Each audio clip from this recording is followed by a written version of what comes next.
we're going to add an IP address into an Identiv MX4 panel. First thing that you want to do, we want to make sure that our network is set up properly. So in this case, we're going to go into our network settings,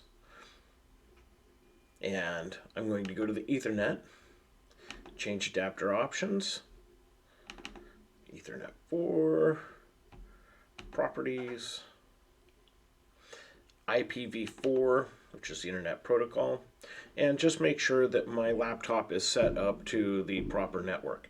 Now, the system that I'm going to be installing this panel on is going to be a 192.168.1 system. So I'm giving my laptop an address of 1.5, and my subnet and gateways are all set up.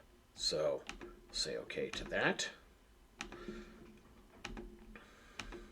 Now we want to use, since we're using a SNIB2 on this MX4 panel, we're going to use the SNIB2 configuration tool.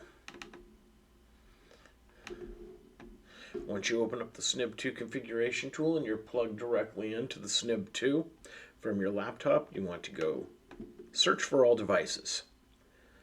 Press the search for SNIB button and you'll see that it brought up an IP address here. This is the IP address that's currently in the panel.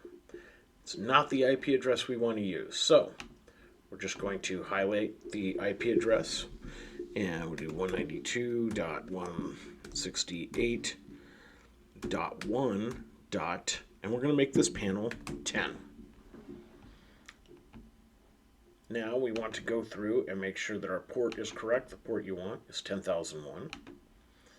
Subnet mask, that is a correct subnet mask for the IP that we're using.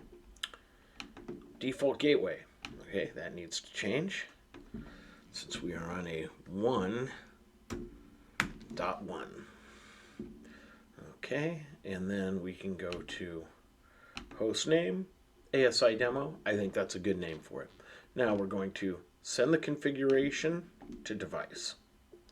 Now, to make sure that the IP address has sent properly, let's go ahead and hit the search for SNIB2 again. And you'll see that the IP address in here has changed, which means our IP address is good inside the panel.